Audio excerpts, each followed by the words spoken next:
Bonjour à tous, bienvenue dans l'émission 6 minutes chrono, le rendez-vous quotidien de la rédaction de Lyon Capitale. Aujourd'hui, nous allons parler du bombardement du 26 mai 1944 à l'occasion de la 81e anniversaire de ce bombardement sur Lyon. Pour cela, nous recevons Isabelle Rivet, qui est directrice du CHRD de Lyon, le Centre d'histoire de la résistance et de la déportation. Bonjour Isabelle Rivet. Bonjour. Alors, on va rentrer un peu d'abord dans le vif du sujet, essayer de contextualiser cette période. Comment était la vie en fait à Lyon en mai 1944 ? À Lyon, comme dans toutes les grandes villes de France, mais d'Europe plus largement, la vie à la fin de ce printemps 44 est vraiment très compliquée sur le plan matériel. Des pénuries dans tous les domaines et le plus prégnant, c'est bien sûr celui de l'alimentation. Donc il faut imaginer des populations qui passent des heures à essayer de trouver un peu de nourriture sur les marchés auprès des commerçants.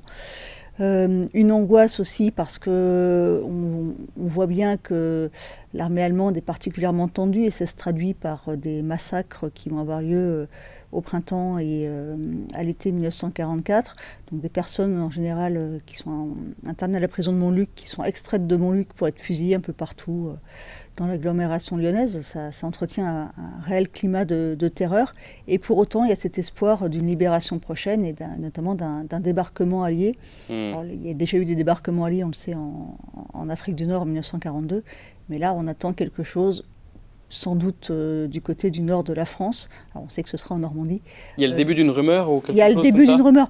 C'est une rumeur qui court depuis longtemps et qui est entretenue par les Alliés d'un débarquement, alors qui pourrait avoir lieu dans le Pas-de-Calais, ce qui semble le plus logique. Et on sait que ça va se passer plutôt sur les côtes de la Manche. Mais il y a vraiment cet espoir. Et il faut imaginer que les gens essaient de s'informer aussi par la presse clandestine, par le peu d'informations qui filtrent dans la presse officielle, et puis en écoutant, c'est le cas à Lyon beaucoup, la radio suisse par exemple, qui donne des vraies informations sur l'avancée de l'armée rouge d'un côté, et puis l'avancée des Alliés, notamment en Italie. Très bien. Alors, comment se passe le bombardement en lui-même ? Je crois que c'est le matin, c'est cela ? Alors ça se passe le 26 mai 1944, c'est un vendredi, et on est à la veille du week-end de Pentecôte. Alors l'idée n'est pas de partir en week-end à l'époque, mais c'est une fête religieuse qui est très célébrée. Donc beaucoup de ménagères notamment sont parties tôt le matin pour essayer de trouver de quoi faire un repas correct le dimanche d'après. Il est à peu près 11h 10h30 quand les sirènes retentissent, annonçant un bombardement. Alors la ville de Lyon a été assez préservée des bombardements jusqu'à ce printemps 44. Donc les habitants savent quoi faire, savent où trouver des abris. Mais je pense qu'ils ne mesurent pas l'ampleur de cette opération qui est vraiment très impressionnante. Plus de 400 avions américains qui vont très vite apparaître dans le ciel. Oui, ça noircit le ciel presque. Ça noircit le ciel, donc c'est difficile de pas s'en rendre compte. Et, ça dure combien de temps à peu près ? Le bombardement dure une vingtaine de minutes et cible principalement des installations ferroviaires qui sont du côté de la gare de Perrache ou du côté de la gare de la Mouche. Et c'est un bombardement donc en plein jour, donc qui a lieu à plus haute altitude que ceux qui ont lieu la nuit. Et le bombardement va assez largement rater sa cible et prendre notamment toute l'avenue Berthelot sous les bombes, alors que ce qui était visé, c'était la voie ferrée, mais on le sait, qui est toute proche de l'avenue Berthelot.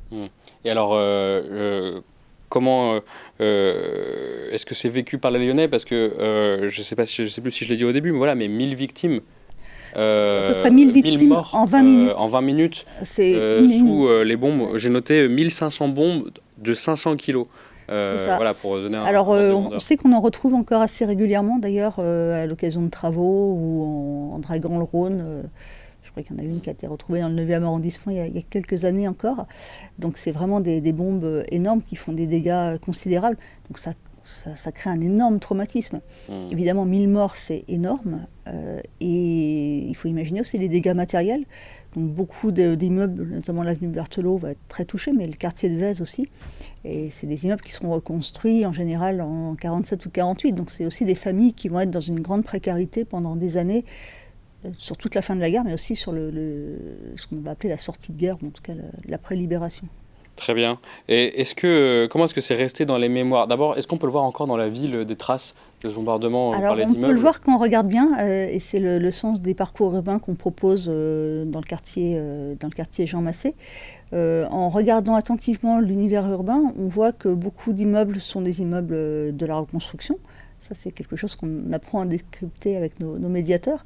On a travaillé aussi avec nos collègues du service archéologique de la ville pour de la lecture de paysages. Je vais montrer. Et on voit des traces aussi. On voit des traces notamment sur le remblai du chemin de fer au niveau Jean Massé. Alors il faut regarder attentivement, ou sous le pont. On voit encore quelques éclats de bombes.